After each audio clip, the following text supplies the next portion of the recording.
The Dynamite Brotherhood. Chapter 1. The world was made of mud. It was the first thing Finn MacCready decided about the North Shore of Lake Superior. Not the ancient, patient mud of an Irish field, but a raw, hungry mud born from melting snow and freshly broken earth. It clung to his boots with the grip of a drowning man, sucked at the wagon wheels, and splattered the flanks of the miserable horses that dragged them from the makeshift dock. It was the color of rust and decay, and it smelled of both. He jumped down from the wagon, landing with a wet squelch that sent cold water seeping through the worn leather of his boots. Around him, a chaotic symphony of nation-building was in full swing. Men shouted in a dozen languages: Swedish, Gaelic, Italian, German, French. Steam billowed from a half-assembled locomotive sitting on a short, lonely stretch of track that seemed to begin and end in the wilderness. The sharp clang of hammer on steel rang out from a cluster of tents and crude wooden shacks that constituted the newest camp, a place not yet named, but already overflowing with the sweat and ambition of 1,000 men. "Keep it moving, MacCready," a foreman yelled, his voice raw. "Powder wagons next. Van Horn wants 50 miles of track before the black flies make us all insane. 50 miles! Finn grunted, pulling his collar up against a wind that still carried the memory of ice. William Van Horn. The name echoed through these camps like a gospel. The general manager, the American genius who had promised the Canadian government he would build their impossible railway in 5 years instead of 10. A man Finn had never seen, but whose will was a physical presence, pressing down on them all. He watched as another boat was unloaded at the crude dock. This one was packed tight with Italian laborers, their worldly possessions bundled in rough sacks. They were quieter than the Irish and Swedes, their faces a mixture of apprehension and exhaustion. Among them, a broad-shouldered man with a thick mustache caught Finn's eye. The man moved with a deliberate calm, helping a younger slighter boy, his nephew perhaps, navigate the treacherous, muddy gangplank. He met Finn's gaze for a brief second, his dark eyes taking in the scene with a quiet, unnerving stillness. There was no challenge in the look, only a deep, weary assessment. Then he turned away to gather his things. That was Marco Andretti's first impression of Canada. A wild, disorganized shore, a cacophony of foreign tongues, and the sharp, assessing glance of a red-haired Irishman who looked like he carried the devil on his back. He held his nephew, Pino, close. The foreman had separated them from the other Italians, gesturing toward a different section of the camp. "You stonemen?" the foreman asked, his English thick and clipped. Marco nodded. "Good. We need masons for the bridge footings at the Nipigon. Hard rock. Good pay." Marco nodded again, relief washing over him. Hard rock, he understood. It was honest. It did not shift and swallow men like the sea. He gathered his tools, the familiar weight a comfort in this strange, chaotic place. He was a stonemason. He would build something that lasted. He would earn his money and go home. It was that simple. Finn, meanwhile, was directed to a heavily guarded tent set apart from the others. Inside, a man with a ledger and a face like a closed fist looked him up and down. MacCready, the powder man from Pennsylvania.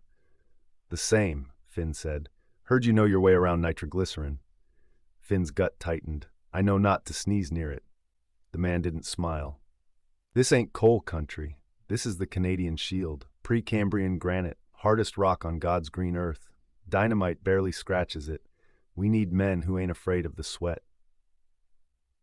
He was talking about nitroglycerin, the volatile, terrifying liquid that could level a hillside or a man with equal indifference. "You'll be handling the special consignments. Pay is $4 a day. Double the highest wage for a common laborer, the price of a man's nerve." Finn thought of the mine in Pennsylvania, the darkness, the rumble, the screams that had been silenced. He thought of the faces of his dead friends. He pushed the thoughts down, burying them deep. "When do I start?" he asked. "Yesterday," the man said, and pointed toward the endless, forbidding wall of dark green forest and gray rock that rose up from the mud. "Welcome to hell, MacCready. Mr. Van Horn expects you to help pave it over." Later that evening, the camp was a flickering constellation of campfires. The air grew sharp with cold, carrying the scent of pine smoke and boiling coffee. Finn sat alone, nursing a tin cup of whiskey he'd bought for an exorbitant price. He watched the different groups of men clustered by language and nationality. The Swedes, big and blonde, sang mournful songs of home. The Irish, his own countrymen, were loud and argumentative, a fight already brewing. And the Italians, a little apart from the rest, had a fire of their own, a pot of something fragrant simmering over it. The quiet, broad-shouldered man, Marco, was there, mending a tear in the younger boy's jacket with a surprising gentleness. For a moment, watching him, Finn felt a pang of something he hadn't felt in years, a longing for a peace he was sure he would never know again. He took a long swallow of the harsh whiskey, letting it burn. The ghosts were quiet for now. Tomorrow he would go to work. Tomorrow he would handle the sweat. And in a place like this, tomorrow was all any man could hope for. Chapter 2. Dawn on the North Shore was not a gentle affair. It was a crack of cold, gray light that spilled over the jagged horizon of black spruce, illuminating a landscape that seemed actively hostile to human presence. For Finn, the day began with a tremor, a deep thrum that vibrated through the soles of his boots. It was the sound of the steam drill, the CPR's iron beast, already chewing at the face of a granite cliff a mile down the line. That sound, he knew, was the metronome for their lives, a rhythm that would stop for no man. His assignment was at a section designated Cut 12, a sheer wall of rock that blocked the path of the railway. The granite here was a stubborn, mottled gray, flecked with quartz that glittered mockingly in the morning light. Lars Nordstrom, the Swedish foreman, a giant of a man with a surprisingly soft-spoken demeanor, was waiting for him. His face was grim. "The drills are slow," Nordstrom said, his voice a low rumble. "And the dynamite we used yesterday? It barely tickled it. James Ross himself was here last week. He says this cut must be cleared by month's end. He didn't say how." He gestured to a small, heavily insulated crate kept separate from the main stack of dynamite sticks. "So today, we used the sweat." Finn's throat went dry. Inside that crate, nestled in shock-absorbent padding, were cans of liquid nitroglycerin. It was unpredictable, violently unstable, and exponentially more powerful than solid dynamite. It was also the only thing that could break the back of the shield on Van Horn's schedule. This was why he was paid $4 a day. "Who's drilling the boreholes?" Finn asked, his voice tight. "An Italian crew," Nordstrom said, pointing. "Good men. They know stone." Finn looked over and saw the man from the dock, Marco Andretti. He was overseeing the placement of the steam drill, not shouting, but directing his crew with precise hand gestures. He ran his bare hand over the rock face, his expression one of intense concentration, as if listening to a secret conversation with the stone. He conferred with his men, pointing out a nearly invisible fracture line in the granite. Instead of drilling in a simple grid, he instructed them to follow the rock's subtle weaknesses. He was not just attacking the cliff, he was dissecting it. A flicker of professional respect cut through Finn's cynicism.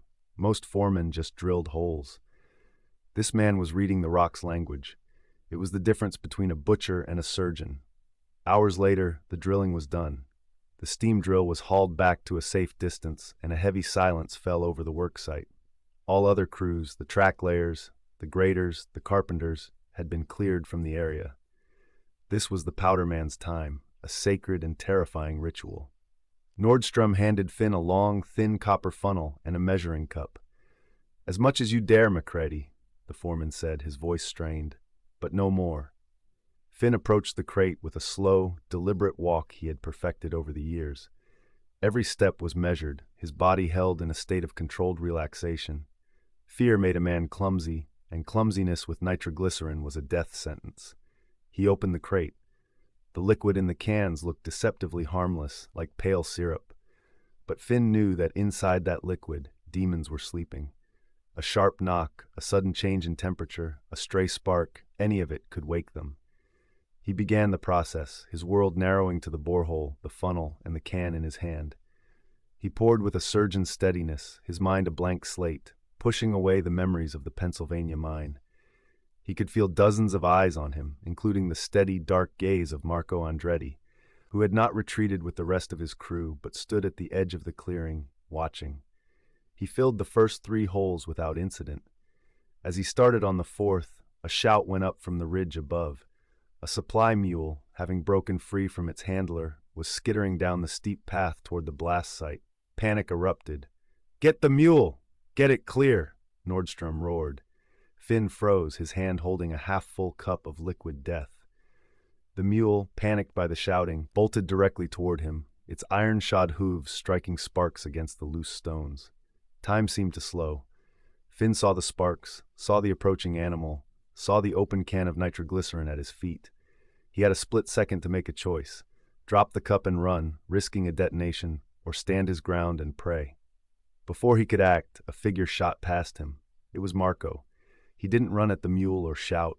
Instead, he moved calmly, placing himself in the animal's path and holding out a hand, speaking to it in a low, soothing stream of Italian.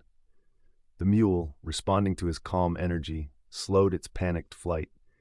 With a final, gentle murmur, Marco took hold of its bridle, not 10 feet from where Finn stood, statue still, his heart hammering against his ribs. Marco led the animal away as if he were merely leading it from a pasture. He handed the reins to a trembling handler and then turned back. He looked at Finn, then at the cup in his hand, and then at the boreholes he had so carefully drilled. He gave a sharp, single nod, as if to say, "The rock is ready. Finish the job." Shaken, Finn took a deep breath, the adrenaline leaving a metallic taste in his mouth. He finished pouring the charges, his hands miraculously steady. He set the fuses, his movements economical and precise. When he was done, he walked away without looking back, joining the others behind a hastily built barricade of logs and earth. "Fire in the hole!" he yelled, his voice cracking. The world went silent for 3 heartbeats. Then the blast came, not a sharp crack, but a deep, gut-wrenching roar that seemed to come from the bowels of the earth. The ground heaved. A shower of rock and debris rained down into the forest. When the smoke cleared, they saw that a massive section of the cliff face, thousands of tons of granite, had been torn away, leaving a gaping wound in the shield. The cut was made. A ragged cheer went up from the assembled men. Nordstrom slapped Finn on the back hard enough to make him stumble. "You earned your pay today, MacCready. By God, you earned it." But Finn wasn't looking at the foreman. His eyes were on Marco, who was already walking toward the shattered cliff face, his gaze analytical, assessing the quality of the break. He had saved Finn's life, and the lives of everyone else there, with an act of quiet, instinctual courage. He had done it not for glory, but because it was the sensible thing to do. In a world of chaos, he had been a point of calm. For the second time, Finn felt a grudging respect for the Italian stonemason. It was a feeling he wasn't entirely comfortable with. Chapter 3. The success of the blast at Cut 12 became camp legend overnight. It also changed the way the work was done. Lars Nordstrom, being a practical man, saw the efficiency in the unspoken partnership between the Irish powderman and the Italian mason. From that day on, he assigned Finn and Marco's crews to work in tandem. Marco would read the rock, directing the placement of the drills with his uncanny geological sense, and Finn would follow, applying his volatile expertise to the precise points of weakness Marco had identified. Their progress became a marvel. They cleared cuts in days that were scheduled for weeks. Their blasts were cleaner, more controlled, and used fewer explosives, saving the CPR a small fortune. To the company men like Nordstrom, it was a perfect arrangement. To the men in the muck, it was an unnatural alliance. Their communication was a strange pidgin of broken English, technical gestures, and chalk drawings on flat stones. Marco would sketch the fissures in a rock face, and Finn would counter with symbols for charge depth and explosive force. A silent language of destruction, understood only by the two of them. After one particularly successful blast, Finn found Marco by the lake's edge, washing the granite dust from his face. Finn offered him a tin cup of whiskey. Marco, hesitant at first, accepted. He took a small, polite sip, his eyes watering at the raw spirit. He said a word in Italian, gesturing to the shattered cliff face. "What's that mean?" Finn asked. Marco thought for a moment, searching for the English word. "Respect," he said finally. "For the stone. You must show respect." Finn looked at the devastation they had wrought. "Doesn't look much like respect." "No," Marco agreed, a sad smile touching his lips. "But the stone knows. You ask it to move, you do not force it. It is a negotiation." Finn had never thought of it that way. He had always seen the rock as an enemy to be conquered. This quiet man saw it as an adversary to be understood. The thought settled in Finn's mind and refused to leave.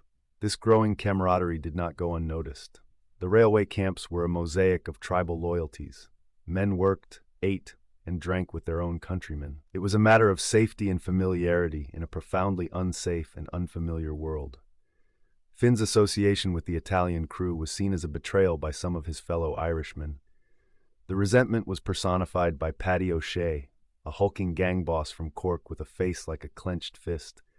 He ran the track-laying crew, a man who ruled through intimidation and a fierce, belligerent sense of Irish pride. He saw Finn's collaboration with Marco not as efficiency, but as an insult. He cornered Finn one evening near the mess tent, blocking his path. O'Shea was flanked by two of his crew, their faces sullen in the flickering firelight. "MacCready," O'Shea began, his voice a low growl, "enjoying the company of your new friends?" Finn tensed, keeping his expression neutral. "We're just doing the work, Paddy." "Are we now?" O'Shea sneered. "I hear you're getting awful chummy with the Dagos, sharing a cup with them, taking their advice, forgetting who your own people are." "Andretti knows his work," Finn said, his voice cold. "That's all that matters. It gets the job done faster." "Faster for who?" O'Shea stepped closer, invading Finn's space. "You're making the rest of us look bad. The Swedes are complaining. The company thinks one Italian is worth 10 Irishmen because of you. They're talking about cutting the pay for the grading crews because your fancy methods are too efficient." This was news to Finn, and it struck a nerve. He had no love for the company, and the thought that his work was being used as an excuse to exploit other men soured his stomach. But he refused to back down. "That's company business," Finn said. "My business is the rock." "The rock?" O'Shea mocked. "Listen to you. You've been here a month, and you sound like them already. Just remember, MacCready, when things go wrong here, and they always do, it's your own you'll need to have your back, not them." He jabbed a thick finger into Finn's chest. "Stick with your own kind." O'Shea and his men moved off, leaving Finn standing in the mud, the threat hanging in the cold night air. He looked across the camp to the small fire where Marco sat with Pino, patiently teaching the boy how to carve a piece of wood into a bird. The scene was a world away from the simmering violence of his own countrymen. For the first time, Finn felt a profound sense of isolation, caught not between two worlds, but between the man he was supposed to be and the man he was becoming. Chapter 4. Paddy O'Shea's threat was not an idle one. In the weeks that followed, the tension between the Irish and Italian crews thickened into a toxic fog. Tools would go missing from Marco's sight, only to be found discarded in the mud. A barrel of clean water would be mysteriously overturned. They were petty acts of malice designed to disrupt and intimidate, but Marco absorbed them with a frustrating stoic patience, instructing his men not to retaliate. "We are here to work," he would say, his voice low and firm. "We will not give them a reason." Finn saw it all, and the injustice of it gnawed at him. He recognized the tactics from the brutal territorial disputes in the Pennsylvania mines. He knew this was a prelude. O'Shea was testing the waters, seeing what he could get away with. The company foreman, concerned only with the pace of construction, turned a blind eye to the camp's internal politics as long as the rock and earth kept moving. The escalation came on a Tuesday. The work had moved to a treacherous stretch of track bed that ran along a high, unstable ridge. Below, the lake gnashed its teeth against a shore of jagged rocks. Marco's crew was tasked with building a retaining wall of fitted stone to stabilize the slope, a job requiring immense precision. Young Pino, now fully integrated into the crew, was working alongside his uncle, his youthful energy a bright spot in the grim landscape. He was small but quick, perfect for scrambling down the slope to fit smaller stones into the gaps left by the larger blocks. Above them, O'Shea's crew was laying track. Their work was loud and brutish, a counterpoint to the quiet artistry of the masons below. They worked with reckless speed, swinging heavy iron rails into place, their sledgehammers ringing out a percussive, angry rhythm. Finn, who was preparing a small charge to clear a nearby outcrop, watched them with a growing sense of unease. O'Shea was laughing, a loud barking sound, as he urged his men on. There was a dangerous, performative quality to their work today. It happened in an instant. A heavy iron rail, positioned at the very edge of the ridge, slipped. It wasn't an accident. Finn saw one of O'Shea's men give the rail a deliberate, subtle nudge with his boot. The man caught Finn's eye and gave him a tiny malicious smirk. The rail tipped, then slid, gathering speed as it tumbled down the steep embankment directly toward the spot where Pino was working, his back to the danger. Marco screamed, a raw, desperate sound that was ripped away by the wind. He scrambled toward his nephew, but he was too far away. Finn didn't think. He dropped the fuse he was holding and launched himself down the slope. He moved with the desperate agility of a man who had spent his life dodging death. He tackled Pino, wrapping his body around the boy's slighter frame as they tumbled into the muddy ditch at the base of the retaining wall. A split second later, the iron rail, weighing hundreds of pounds, slammed into the stone wall exactly where Pino had been standing, striking it with a sickening clang that echoed across the lake. A stunned silence fell over the ridge. O'Shea's men stood frozen. Their smirks vanished, replaced by shock. The accident had been meant to frighten or injure, but the reality of its lethal potential was now starkly clear. Marco was the first to move, sliding down the slope to where Finn was helping a terrified, trembling Pino to his feet. The boy was unhurt, save for a few scrapes. Marco grabbed Finn by the shoulders, his face a mask of raw emotion. He said nothing, but his eyes, shining with unshed tears, conveyed a depth of gratitude that no language could capture. He pulled Finn into a fierce, brief embrace, a gesture of profound thanks from a man not given to easy sentiment. The moment was broken by O'Shea's voice, bellowing from above. "What in God's name happened? Is the boy all right?" It was a clumsy attempt to feign ignorance, and it lit a fuse in Finn. He released himself from Marco's grip and stormed back up the embankment, his face a thundercloud. He didn't stop until he was chest to chest with O'Shea, his blue eyes blazing with a cold fire. "You know what happened, you son of a bitch," Finn snarled, his voice low and shaking with rage. "I saw it. I saw your man kick it." O'Shea's face hardened. "It was an accident, MacCready. Things slip in the mud. You, of all people, should know that." "This is over, Paddy," Finn said, his voice dropping to a near whisper. "The games, the whispers, all of it. It's done. You have a problem with me. You deal with me. But you and your men will stay away from Andretti's crew. You will not look at them. You will not speak to them. If so much as a pebble falls near them again, I will personally come find you. And I won't bring a rail. I'll bring a blasting cap." The threat was absolute. In this world where dynamite was king, it was the most solemn and terrifying vow a man could make. O'Shea, for all his bluster, was a bully, not a killer. He looked into Finn's eyes and saw no bluff, only the dead calm certainty of a man who dealt with death every single day. He saw the ghost of the Pennsylvania mine, the shadow of a man with nothing left to lose. O'Shea held his gaze for a long moment, then gave a curt, almost imperceptible nod. He turned and bellowed at his crew to get back to work. The confrontation was over. A line had been drawn, not in the mud but in the bedrock of the camp's social order. Finn had publicly and irrevocably chosen his side. He was no longer just an Irishman. He was Marco's partner. He was part of the Dynamite Brotherhood. Chapter 5. Finn's ultimatum to Paddy O'Shea had an immediate and profound effect. The overt harassment of Marco's crew ceased. There were no more missing tools, no more taunts shouted across the worksite. Instead, a wall of hostile silence went up. O'Shea's men now regarded Finn with a mixture of fear and contempt, seeing him as a turncoat. The other Irish workers, who had once shared a drink and a song with him, now kept a wary distance. Finn had drawn a line, and in doing so, had found himself on an island, populated only by himself, the quiet Italian mason, and his crew. It was not the isolation that bothered him, but the strange sense of peace that came with it. For the first time since fleeing Ireland, he felt anchored. His loyalty, once a scattered and painful thing, now had a singular, solid point to which it could attach.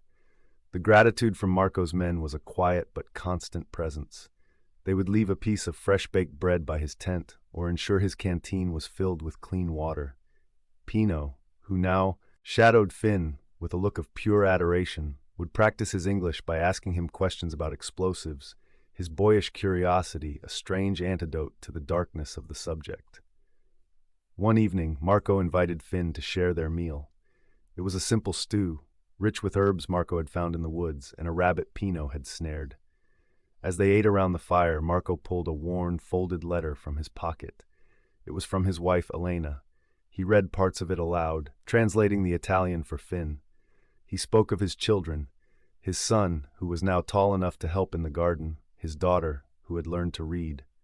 He described his small stone house in the Piedmont hills, the way the sun hit the vineyard in the morning, and the taste of his wife's cooking. He spoke of a life that was not a desperate scramble for survival, but a tapestry of family, faith, and hard-earned contentment. Finn listened, a painful lump forming in his throat. He had no such letters to read, no such life to describe. His past was a landscape of ghosts and regrets. For the first time, he spoke of it. He told Marco about the eviction, the land league, the protests that turned deadly, and the crushing weight of the mine collapse in Pennsylvania. He spoke in clipped, terse sentences, but Marco listened with an unwavering, compassionate stillness that made the confession possible. "You carry a heavy cross," Marco said softly when Finn had finished. He didn't offer absolution or judgment. He simply acknowledged the burden. "But here, you do good work. You save a boy's life. This is not the work of a cursed man." The conversation was a turning point. The space between them, once filled with the silent language of work, now held the beginnings of a true friendship. But as the human tensions in the camp settled into a sullen truce, a new, more formidable adversary began to make its presence known. The air grew a sharper edge. The vibrant greens of summer faded to a brittle brown. The sky, once a brilliant blue, took on a hard metallic sheen. Winter was coming. For the track layers and graders, it meant misery. For the masons, it meant frozen fingers and stone that bit back with cold. But for Finn, it meant a new and terrifying dimension of danger. Nitroglycerin was notoriously unstable in the cold. As it chilled, it would begin to crystallize. Frozen nitroglycerin was so sensitive that the slightest friction, the scrape of a boot, the tap of a funnel, could set it off. The work, already a dance with death, was about to become exponentially more perilous. Nordstrom, ever the pragmatist, assigned a new task to Marco's crew. They were to build small, insulated warming huts at each blast site, where the nitroglycerin could be kept at a stable temperature before use. It was a crucial job, and it required Marco's signature precision and care. The first real frost arrived overnight, blanketing the camp in a layer of glittering white. That morning, Finn walked to the new worksite, Cut 15, his breath pluming in the frigid air. The ground was as hard as iron. He saw the warming hut Marco had built, a small, sturdy structure with insulated walls packed with sawdust and moss. A small, carefully tended stove inside kept the temperature just above freezing. Marco was waiting for him, his face etched with concern. He pointed to the cans of sweat. "Is okay?" he asked, his English still halting. Finn opened one of the cans and inspected the liquid. It was still clear. "It's okay for now, thanks to you." He looked from the warming hut to the sheer granite cliff, its face slick with a thin veneer of ice. "But the rock is different now." Marco understood immediately. The cold would change the way the rock fractured. The moisture in its fissures would freeze and expand, creating new stresses. Their delicate negotiation with the stone had a new, unpredictable variable. He picked up a hammer and walked to the cliff face, tapping it gently. The sound was different, sharper, more brittle. He turned to Finn, his expression grim. "Today," he said, "we ask very, very politely." As Finn prepared the charges, moving the volatile liquid from the warmth of the hut into the biting cold, he felt a new kind of fear. This was not the fear of a man's malice, but the fear of a vast, impersonal power. The cold was an enemy that couldn't be threatened or intimidated. It was everywhere, seeping into the ground, into the iron, into a man's bones. And as the first snowflakes of the season began to drift down from the gray sky, dusting the dark rock, Finn knew that the battle for the railway was no longer just against the shield, but against Canada itself. Chapter 6. The first snowflakes were a novelty, a quiet spectacle that briefly united the disparate crews in a shared sense of wonder. But the wonder quickly curdled into dread. The flurries thickened into a dense, swirling curtain of white, and the wind, which had been a constant, sharp-edged presence, rose to a primal howl. It was not a storm, it was an assault. Within hours, the Northshore was erased, replaced by a blinding, featureless world of white. Work stopped. It was no longer possible to see the cliff face, let alone work on it. The percussive rhythm of the steam drills and sledgehammers fell silent. an eerie quiet that was somehow more menacing than the usual cacophony. The men retreated to their flimsy tents and shacks, the canvas walls groaning under the weight of the accumulating snow. The temperature plummeted, and the cold became a physical entity, a predator seeking any crack or seam to invade their meager shelters. For 3 days, the blizzard raged without end. The world shrank to the confines of a man's tent. The camp, once a sprawling enterprise, was now a series of isolated snow-buried mounds.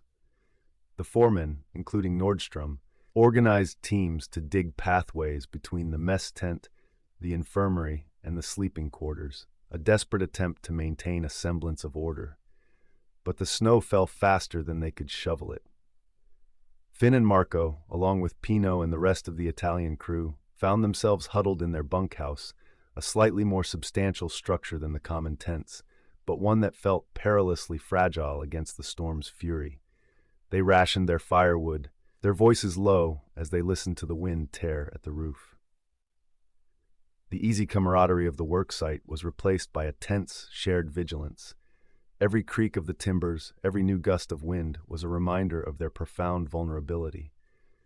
On the third night, a new sound cut through the howl of the wind, a series of sharp, cracking reports, followed by a deep, groaning shudder that ran through the frozen earth.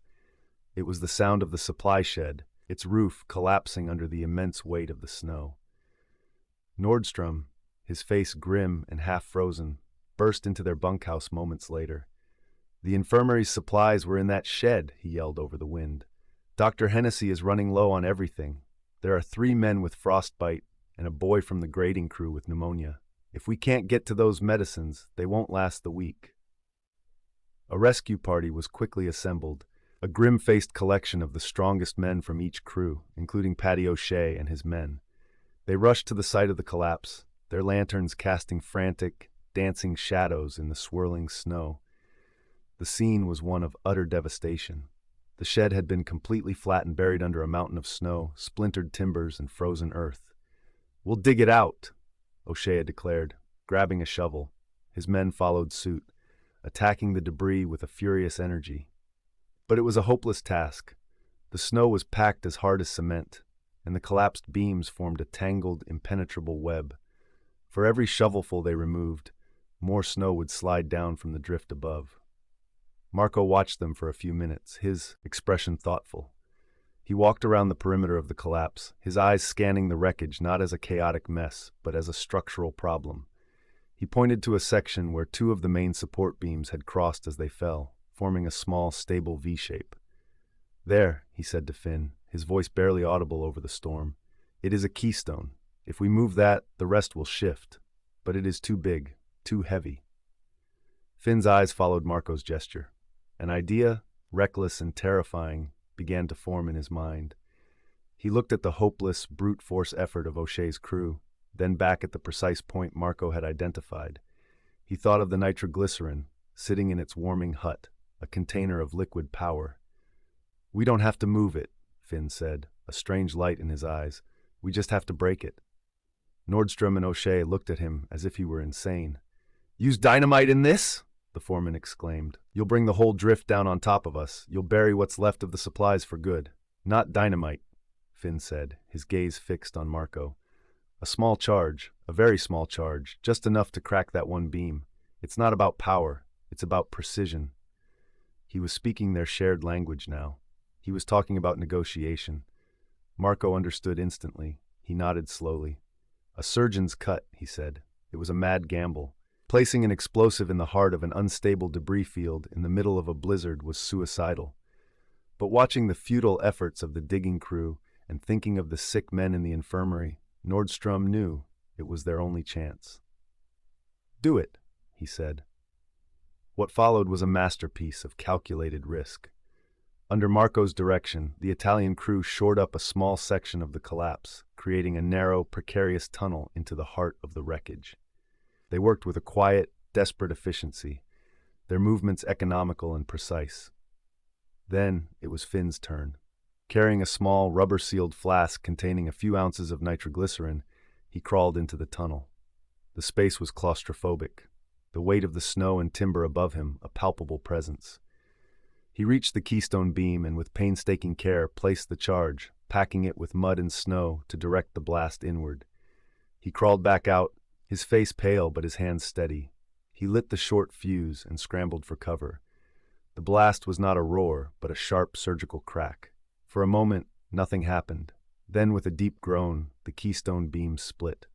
The tangled wreckage shifted, settling into a new configuration. A section of the collapse slid away, revealing a small, miraculously intact cavity. And inside, visible in the lantern light, were the wooden crates marked with the Red Cross of the Medical Corps. A cheer, thin and ragged against the wind, went up from the men. Even O'Shea stared, dumbfounded, at the impossible result. Finn and Marco had not conquered the collapse with brute force. They had outwitted it. They had used their shared knowledge of stress and fracture, of pressure and release, to turn a disaster into a rescue. As the men scrambled to retrieve the precious supplies, Finn and Marco shared a look of profound, exhausted understanding. They were no longer just a powder man and a mason. In the heart of the storm, they had become saviors. Chapter 7. When the blizzard finally broke, it revealed a world transformed. The Northshore was a landscape of immense, sculptural snowdrifts, the familiar terrain rendered alien and beautiful. The mood in the camp had also undergone a seismic shift. The surgical blast that saved the infirmary's supplies had become the stuff of legend. Finn and Marco were no longer just the odd, efficient pair. They were the men who had stared into the teeth of the storm and made it blink. The hostility from Paddy O'Shea's crew evaporated, replaced by a grudging, silent respect. O'Shea himself would now nod curtly when he passed them, a silent acknowledgement of a debt owed. The other workers, once wary, now looked at them with a mixture of awe and gratitude. This new status was a strange and uncomfortable garment for both men. Marco, ever humble, deflected the praise, insisting they had simply done what was necessary. Finn, accustomed to being an outsider, found the open admiration of his fellow workers more unsettling than their previous scorn. He had defined himself by his isolation for so long that he didn't know how to exist without it. Their shared meals became a regular occurrence, their small fire a hub of quiet conversation, with Pino acting as an eager, self-appointed translator. But their fame had reached beyond the confines of the camp. Word of their improbable feat had traveled up the line, all the way to the CPR's chief engineer. A week after the storm, a special train, a rare sight on the half-finished line, arrived at the camp. Out of it stepped a man whose presence immediately silenced the worksite. He was tall, impeccably dressed in a fine wool coat and leather boots that seemed immune to the camp's pervasive mud. This was Mr. Andrews, one of William Van Horn's top lieutenants, a man who represented the unyielding will and bottomless wallet of the Canadian Pacific Railway. Nordstrom, looking flustered for the first time since Finn had met him, escorted Andrews directly to where Finn and Marco were planning their next blast. Andrews dispensed with pleasantries, his eyes sharp and analytical as he surveyed the two men. "You are MacCready, the powder man, and Andretti, the mason," he stated, not asking. "I've heard about your work, the precision at Cut 12, the creative solution during the blizzard. The company is impressed. It is also behind schedule." Andrews unrolled a large blueprint on a flat-topped boulder, weighting its corners with stones. The drawing showed a section of the line a few miles ahead, a place the men had only heard about in hushed, fearful tones. It was a narrow channel, a place the surveyors had dubbed the Narrows, where two sheer cliffs of granite rose hundreds of feet from the water, separated by a gap barely wide enough for a single track. The problem was that the western cliff face was unstable, a mass of fractured rock and ice that threatened to collapse onto the future line. The conventional approach, Andrews said, his voice clipped and devoid of emotion, would be to blast the entire cliff face into the lake. It would take 6 months and £500,000 of dynamite. We have neither the time nor the resources for that. The alternative is to go around, which would add a full year to the construction schedule. Mr. Van Horn finds both options unacceptable. He tapped a finger on the blueprint, indicating the base of the unstable cliff. "I have a different proposal. I don't want the cliff destroyed. I want it shaved. A section of the overhang here needs to be removed. A single, precise blast that will drop approximately 50,000 tons of rock into the deep channel without compromising the integrity of the main cliff face. It must be done in one attempt. A mistake would not only be catastrophic, but it would also seal the pass for good. Nordstrom stared at the blueprint, his face pale.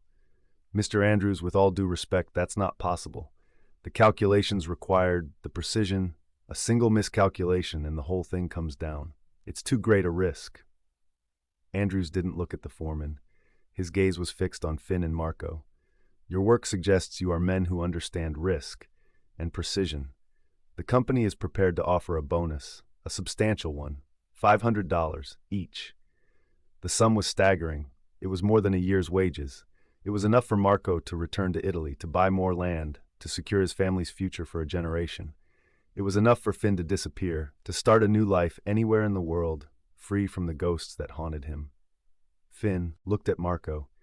He saw the mason's eyes trace the fracture lines on the blueprint, saw the flicker of intense calculation in their depths. Marco was not thinking of the money. He was thinking of the stone. He was already engaged in the silent negotiation, weighing the stresses, the pressures, the delicate balance of the cliff's structure. He was intrigued by the sheer, beautiful impossibility of the problem. Finn, for his part, felt a familiar, cold thrill. This wasn't just a job, it was the ultimate expression of his craft. It was a challenge that bordered on the insane, a single, perfect act of destruction that would be his masterpiece or his tombstone. It was a task that no one else in the world could likely accomplish, and it could only be done with the man standing next to him. We'll need to survey the site, Marco said quietly, his finger tracing a line on the blueprint. From the water, and from above, we need to know the heart of the rock. Andrews smiled, a thin, satisfied expression. I thought you might say that. A boat will be made available to you in the morning. He rolled up the blueprint and turned to leave, his boots crunching in the snow. The future of the Canadian Pacific Railway thanks you for your consideration, gentlemen. As the engineer's train disappeared down the line, Finn and Marco stood in silence, the weight of the impossible task settling upon them. The respect of their peers was one thing. The trust of the men who were building a nation was another entirely. It was a burden, but it was also a crown. They had been chosen, set apart, and as they looked at each other, they knew that their brotherhood, forged in the crucible of dynamite and rock, was about to face its ultimate test. Chapter 8. The Narrows was even more formidable up close than on the blueprints. It was a place of deep shadow and echoing silence, the two cliffs rising like colossal, petrified titans from the black, frigid water of the lake. The western cliff, their target, was a terrifying tapestry of fractures, its face a roadmap of geological trauma. A massive overhang, heavy with rock and ice, loomed over the channel, a guillotine waiting to fall. To look at it was to feel a primal sense of dread. For a week, Finn and Marco did nothing but study the cliff. Their work was a strange fusion of science and intuition. They took a small boat and rowed back and forth across the channel, observing the cliff face from every angle, sketching the major fault lines. Marco would trail his hand in the water, his eyes closed, as if trying to feel the resonance of the rock through the lake itself. They had themselves lowered on ropes from the top of the cliff, a perilous journey that allowed Marco to chip away at the rock, examining its composition, its grain, its very soul. He would crumble the rock in his fingers, smell it, even taste it, building a three-dimensional map of its internal structure in his mind. While Marco read the stone, Finn calculated the force. Their evenings were spent in a whirlwind of mathematics. Using Marco's detailed sketches, Finn plotted the drill points. This would not be a single large charge. It would be a symphony of dozens of smaller ones, placed at precise depths and angles, designed to work in sequence. The goal was not to shatter the overhang, but to sever it from the main cliff face along a specific, predetermined line of fracture. He had to calculate the exact amount of nitroglycerin for each charge, factoring in the rock's density, the ambient temperature, and the amplifying power of the surrounding water. The blast must cut upwards, Finn explained to a skeptical Nordstrom, tracing a line on a diagram. Like a saw. We detonate the bottom charges first, a fraction of a second before the ones above them. It creates a wave of force, a shearing action. If we do it right, the overhang will cleave off in one clean piece and drop straight down. If we do it wrong, it will either do nothing, or it will fracture the main cliff and the whole thing will come down.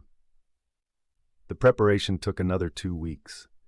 Under Marco's supervision, his crew, along with several others, was tasked with the drilling. The work was agonizingly slow and dangerous. Men hung from ropes, their steam drills whining against the granite, slowly boring the holes to the exact specifications Finn had laid out. There was no room for error. A hole drilled a few inches too deep or at the wrong angle could compromise the entire operation. Finally, the day of the blast arrived. An unnatural quiet fell over the entire section of the railway. All work was halted for miles in either direction.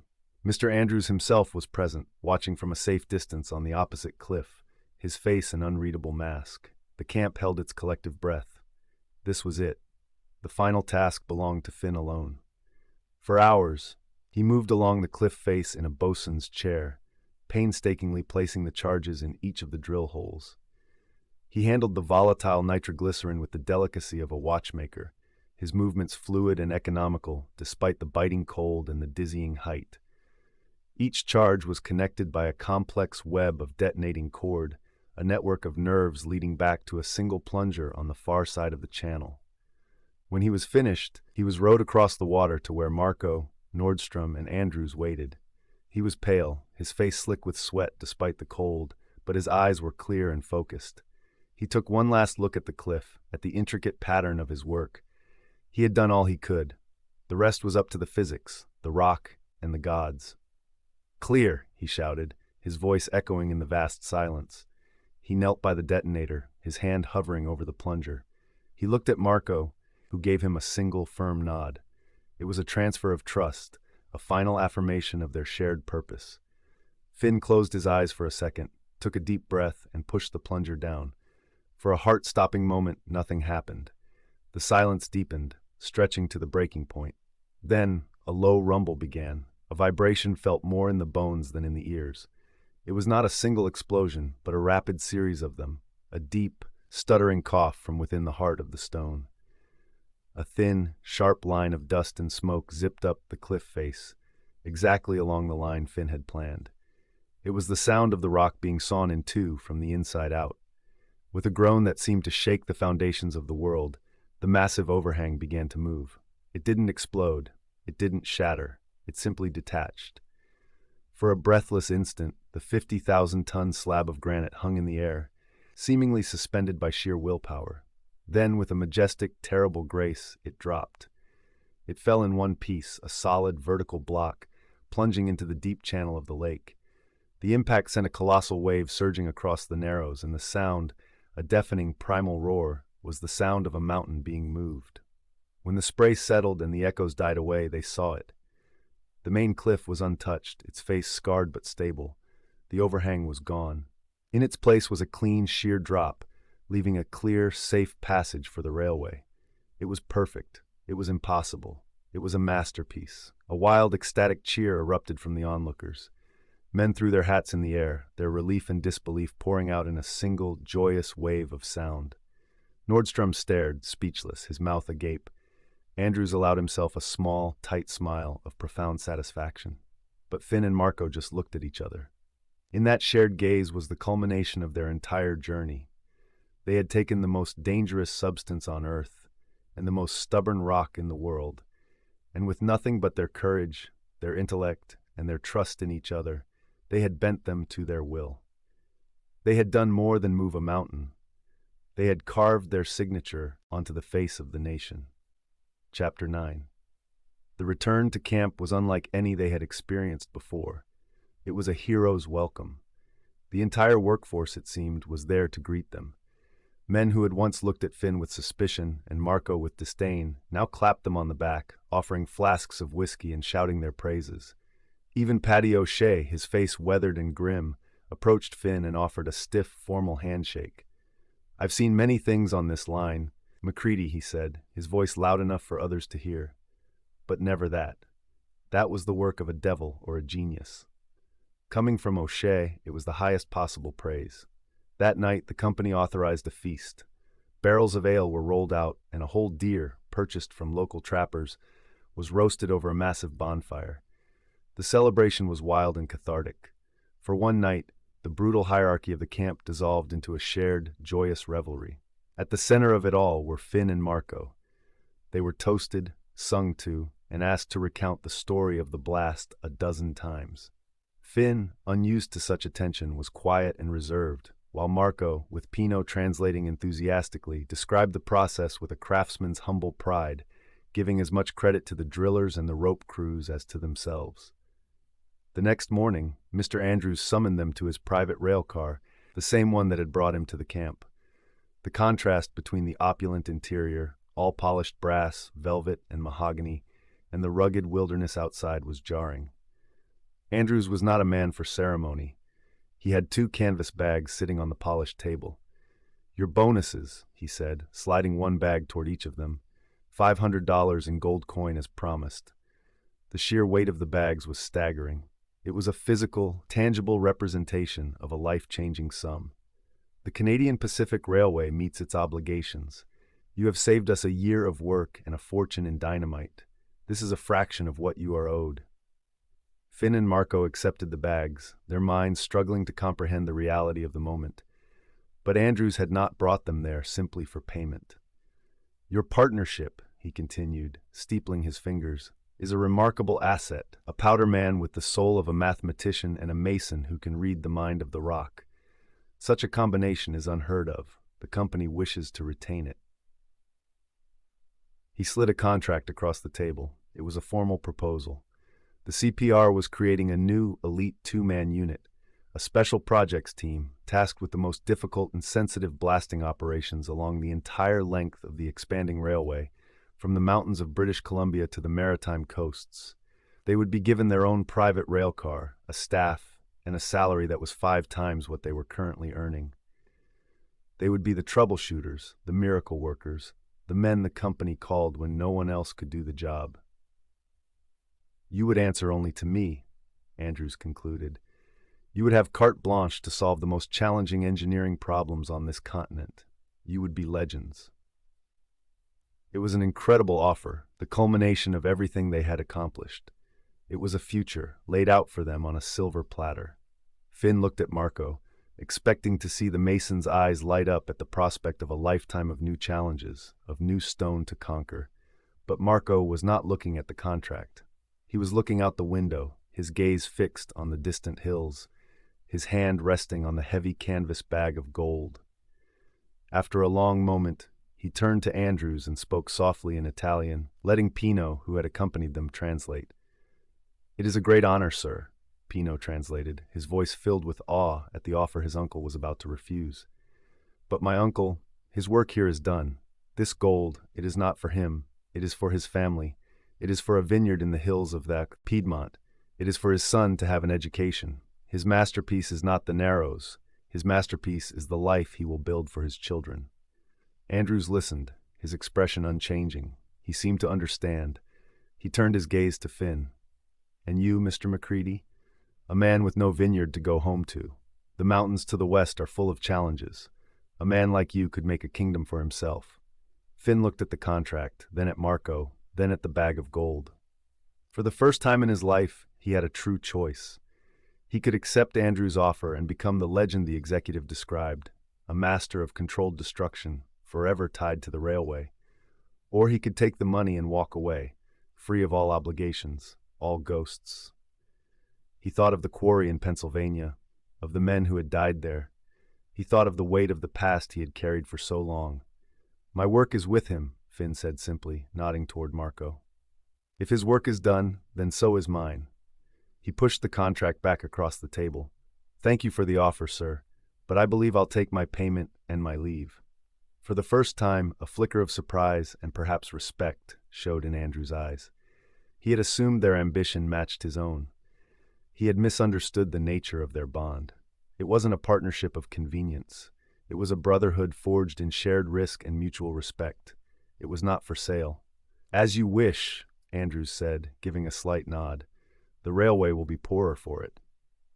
2 weeks later, Finn and Marco stood on the platform of a westbound train. Marco and Pino were heading to Montreal, where they would book passage on a ship back to Italy. Finn was heading west, though he didn't know where. They had said their goodbyes the night before, a quiet meal filled with long, comfortable silences. There was nothing left to say that they didn't already understand. As the train prepared to depart, Marco grabbed Finn's arm. He pressed a small, heavy object into Finn's hand. It was a mason's hammer, its wooden handle worn smooth with use, its head chipped and scarred from 1,000 encounters with stone. He said something in Italian, his voice thick with emotion. "He says," Pino translated, his own eyes wet with tears, "that you taught him that some things must be broken to make way for the new. He says this is to help you build, not to break." Finn gripped the hammer, the weight of it a solid, comforting presence. He looked at the Italian mason, his friend, his brother. He nodded, a lump in his throat making words impossible. As the train began to move, pulling him away from the North Shore for the last time, he knew that their story was over. But as he looked out at the vast, unconquered wilderness of the West, the mason's hammer heavy in his hand, he felt a sense of peace. The ghosts of his past were finally silent. The future was an unwritten map, and for the first time in his life, Finn MacCready was free to build something of his own. The end. The Dynamite Brotherhood is a work of fiction. While it is set during the historical construction of the Canadian Pacific Railway in the late 19th century, the main characters, their personal stories, and the specific events depicted are the product of the author's imagination. Any resemblance to actual persons, living or dead, is coincidental. References to historical figures, events, and places are used fictitiously to create an authentic setting for the story. Copyright 2024 Strikey Roy, all rights reserved.